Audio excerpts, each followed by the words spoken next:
Tansen itute magtiarwili nisigasun o Pasquac Uchanina. Tawau, welcome to APTN National News. The inquest looking into Aisha Hudson's death, a teenager from Barons River First Nation, continues in Winnipeg this week. Here's Julia Ross with the details. Testifying as witness Monday was Constable Gayton Boschman, who says he was in the police cruiser that prevented Aisha Hudson's vehicle from continuing forward after a pursuit.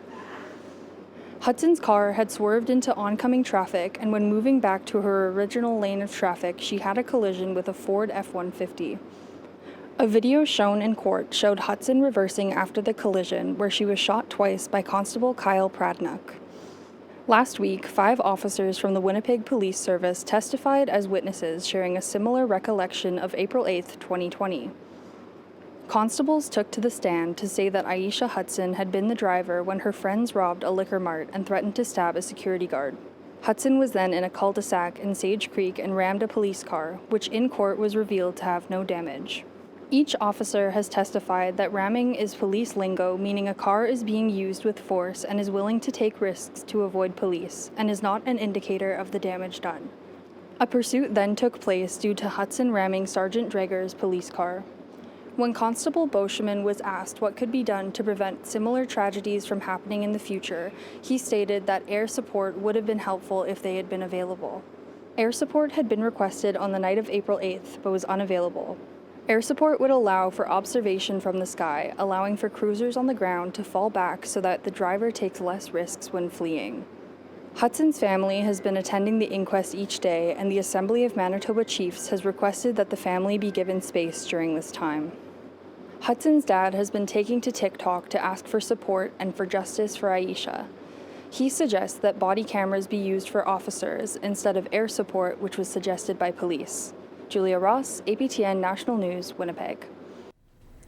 Indigenous leaders were in Ottawa on Monday to call on all parties to pass Bill C-10 and an act that would create a federal modern treaty commissioner. With more, here's Fraser Needham.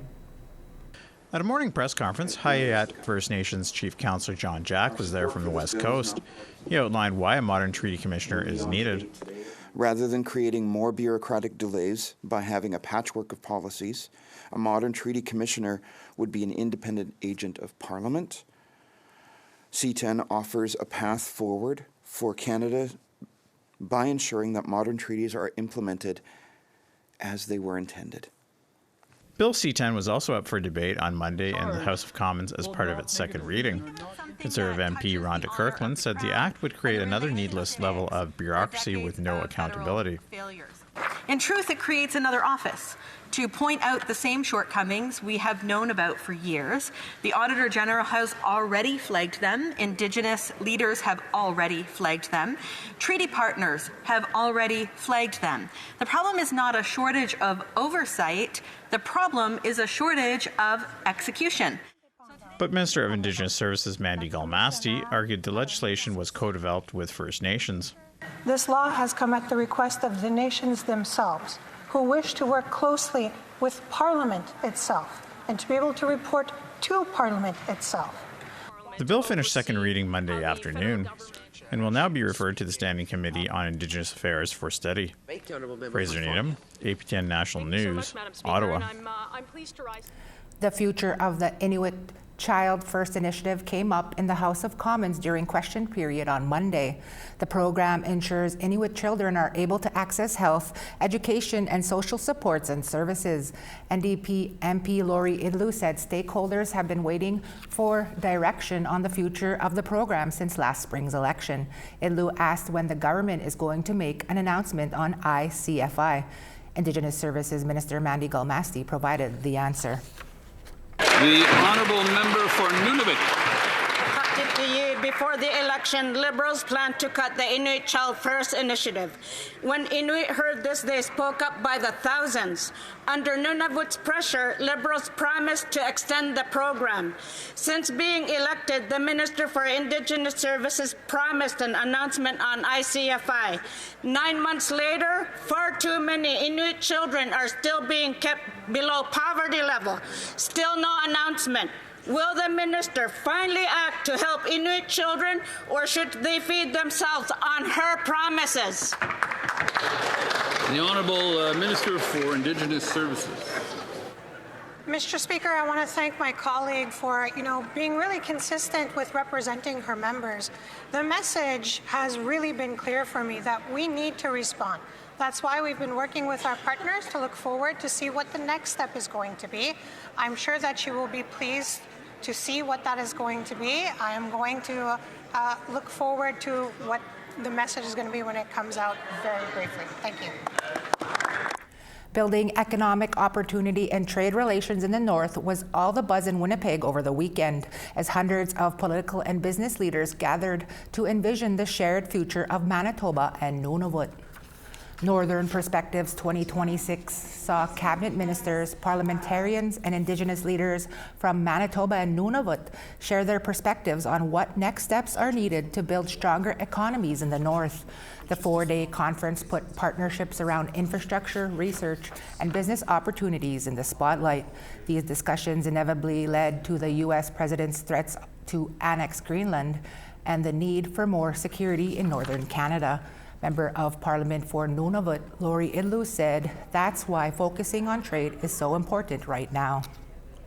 That really reassured me, and knowing that there are systems that exist that are entrenched between the United States and Canada, that threat is not as scary as it sounds. It's really just political games where I think at this point it's okay to say that we just need to wait him out. We just need to wait his term out. As we continue to see how unstable he is, that focuses us to diversify our trade relations and any other relationships that we have so that the Americans don't have such a stronghold on Canada's system.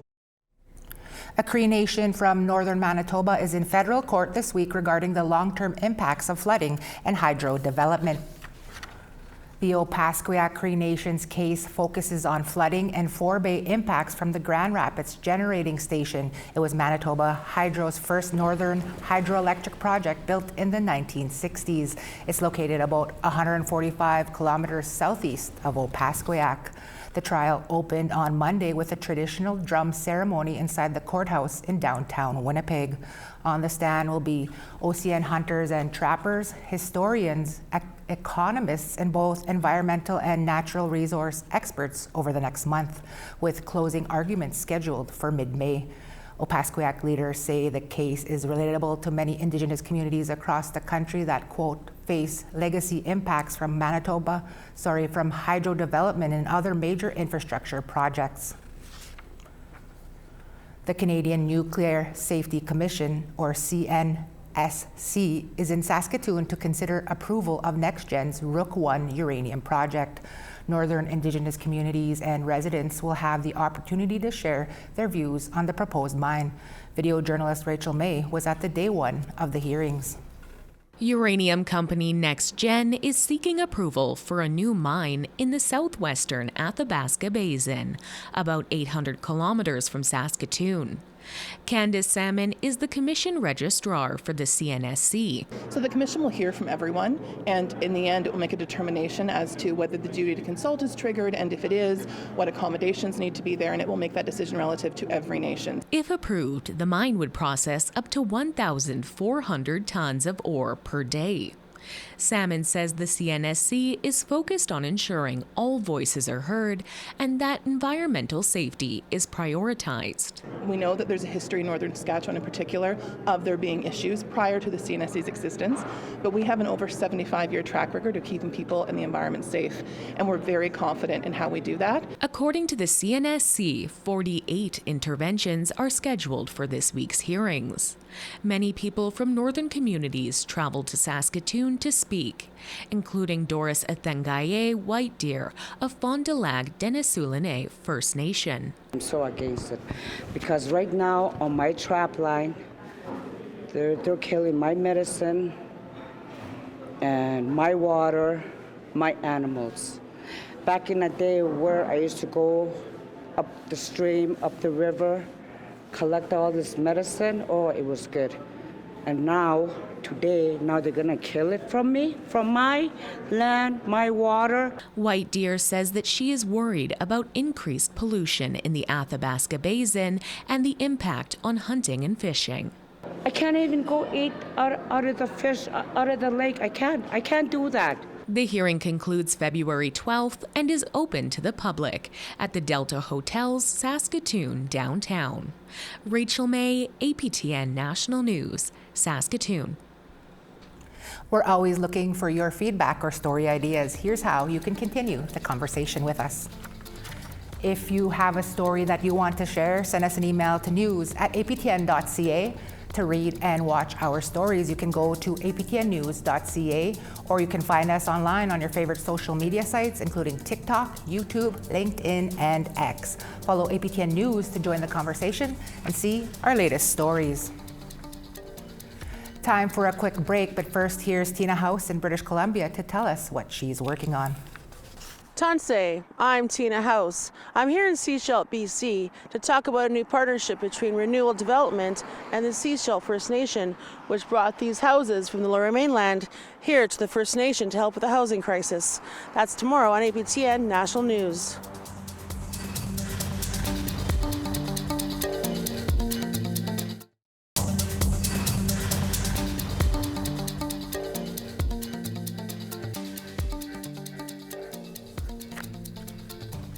Come on in, Pete DeGuet. An organization working to end homelessness and reduce poverty is marking its one-year anniversary in Saskatoon. The milestone is being celebrated with what they are calling their biggest fundraiser of the year. Here's Rachel May again with those details. And it's an invitation for people to step out of the warmth and comfort of their own homes and walk in solidarity with our neighbors who are experiencing homelessness and who are out there in the cold, not by choice. Krista Dawn Kimsey is the Community Engagement Specialist with the Mustard Seed in Saskatoon, which provides shelter and support for the people experiencing housing insecurity.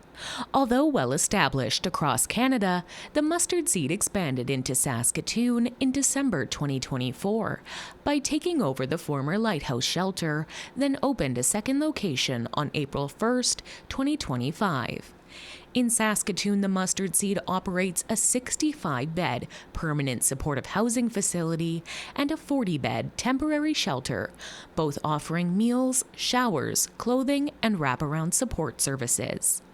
Kimsey says the temporary shelter will move to a permanent location by fall 2026, adding 20 more beds, making the upcoming Coldest Night of the Year fundraiser critical. All of the funds raised through Coldest Night of the Year will allow us to be able to continue those partnerships as well as grow our presence and imagine new partnerships so that new local people can speak into the local needs and find local solutions. On February 28th, people of all ages are invited to join a walk in solidarity with those experiencing homelessness and have to spend cold nights outside. By walking together, it's a sign that our community is really committed to people who are experiencing homelessness and that the Mustard Seed is committed to continuing the care that we've started this past year. Kimsey says that while fundraising is essential to maintain support services, volunteers are just as critical, from providing programs to companionship for residents. Even volunteering just to come and talk with our residents in our shelter or even in our housing buildings, share a meal together, there's an incredibly different kind of conversation that happens when you sit across somebody at a table. You're sharing your humanity, and you get to see things in a very different light. The Coldest Night of the Year walk takes place February 28th at 4 p.m., starting at Forest Grove Community Church. Rachel May, APTN National News, Saskatoon. A young man from Northern Ontario is getting ready to compete in an all-Indigenous boxing event in British Columbia this month. Buckskin gloves presented by Rumble at the Rock will see amateur fighters from across Canada converge on Richmond, BC. One of those fighters is 16-year-old Keenan Flett. APTN's Mike McDonald reports. Even though he's only 16, Keenan Flett of Sandy Lake First Nation has already been boxing for 4 years. Fighting out of the underground gym in Thunder Bay, Flett says the sport has brought a lot into his life. I like the self-esteem it gives to me. Makes me feel great about myself. Gives you a meaning to life, like something to do. Like it gives you a strength to keep on going. It gives you the confidence. My friends, my family, they push me to keep on going, even though when there's like moments where I just want to quit. But my friends, they always push me to keep on going. Flett says that push to overcome adversity has gotten him through some tough times, especially at the beginning of his boxing journey. When I was a beginner, I had some people like brutally beat me in the ring. I was crying in the washroom one time. I wanted to like quit the sport, but it's like the only thing I'm only good at is fighting. So I just came back, got my confidence up, and I just started controlling the ring. Peter Panetta, owner of the underground gym and Flett's coach, says his fighter personifies the discipline and dedication needed to succeed as a fighter. Keenan has put in a lot of work, and he's getting rewarded. He just finished Quebec last year, and now he's going to go to Vancouver and fight in an all-Indigenous fight card. So it's going to be pretty cool. Flett won his first fight at the Quebec Open last year, ultimately taking the silver medal. Panetta says Flett's home community of Sandy Lake has been very supportive of him, as well as the gym itself. His res is just hugely supportive. They're looking at having us go up there and, do a boxing and bullying type of, exhibition for them. They're very keen on promoting fitness for their youth, and I think that's so important. The bell rings February 20th at the River Rock Show Theatre, and Flett has a message for his opponent. Ethan, if you're watching this, I'm coming for you, and this fight's not going to be easy. Mike McDonald, APTN National News, Thunder Bay. And we tell you about a letter writing campaign that advocates for the remote Kashechewan First Nation in Northern Ontario. That when we come back after the break. Cheskwa.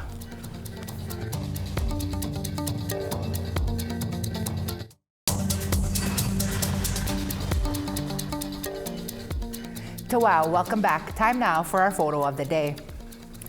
Dorothy Ratch was enjoying a sunset with Playa Las Maritas in the foreground as she enjoyed the weather in Puerto Vallarta, Mexico. Must be nice. Just kidding. Thanks for sharing that picture, Dorothy. Send your pictures to share@aptn.ca for the chance to be our next photo of the day. Now let's take a look at tomorrow's weather forecast. Starting on the East Coast, Fredericton 0, Halifax 3. Over to Kuujjuaq -18, Nain -10. Then we head to Chibougamau -6, Quebec City -7. Sault Ste. Marie 0, Peterborough +1. Big Trout Lake -9, Timmins -6. Over to Churchill -14, Pucketawagan -8. Barons River -9, Gimli -6. Over to North Battleford -3, Regina +1. Uranium City -15, La Ronge -9. And moving west, high level -13, Fort McMurray +1. Down to Edmonton -1, Calgary +7. Campbell River 5 degrees, Bella Coola -1. Dease Lake -3, Smithers +3. Way up in Old Crow -41, Mayo -20.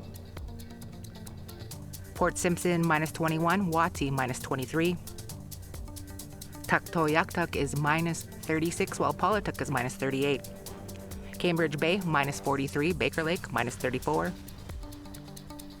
Over to Arctic Bay -25 and Igloolik -23.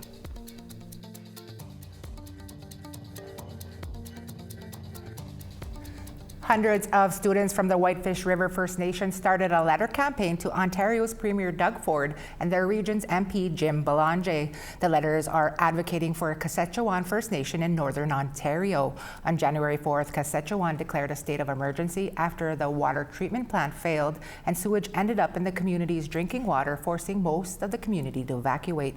Here's Principal Gail Payette of the Shawanashoni Showe Shawa no Showi, there we go, school where the Kashechewan advocacy campaign began. I happened to come across a post that a Kashechewan community member had shared with somebody stating that they were delivered one case of water that they had to share within their household, and that there was many people in their household for drinking, for cooking, for brushing their teeth. And with the amount of people in their household, it was like an outrageous question for them to be able to do that, right? And I believe it was all delivered to all the households. And with the amount of people there, like a case of water was not enough to fully substantiate what the community needed. So what I did was I shared that in our Facebook group that we have with the staff, and I started asking questions. How do you feel about this? What can we do about it? To me, it was outrageous that a community in Ontario, in Canada, is living like this. So we had some discussions, and the staff started throwing ideas around, well, should we fundraise? Should we write letters of support? What should we do? So they came up with the idea of going back to the classrooms, showing the students news broadcasts, some YouTube videos about Kashechewan, and they decided, well, let's advocate for them. Let's write letters to the government, to our local MP, Jim Belanger, and to also Doug Ford, to see if we can rally for support for them. Because honestly, we haven't seen the support from other community members, from other people in Ontario or Canada for that matter, to support Kashechewan First Nation. So the students shared some pictures and talked about what water does for us. Like we need it to live, we need it to drink, we need it to bathe, we need it to cook, and it's a necessity of life. That was our grade 1 and 2 students. Grade 3 to grade 6 wrote letters specifically to the government talking about how devastating it is, about the impact it's having on the community, what the price of water is at the local store in Kashechewan, and how the dirty water is not good for them, and just that what can the government do to support that community? As of yet, we have not. So the letters were mailed out on or about January 22nd. So whether they have received them at this point or not, I'm unsure. We have not received any response. I do know, however, that local media outlets such as Anishinaabeg News, Manitoulin Expositor have jumped on this and shared this story as well, just getting it out there. And the response that we're getting in community and social media wide is a lot of people don't really understand, right? So the students sharing and asking for support for Kashechewan, I think, is opening and developing more awareness community-wide and social media-wide as well. And apologies to my Ojibwe cousins out there for messing up that school name. And that's your APTN National News for this Monday, Mino Puna Paneo Anuts. I'm TR Wheatley. It's been a pleasure to be here with you. Creason Adjokode is back tomorrow at 1 p.m. Eastern, and then you'll see Dennis Ward at 6 p.m. Eastern. Until then, from all of us at APTN to all of you, Egase, Gitam, Kinanasko Mitinawa.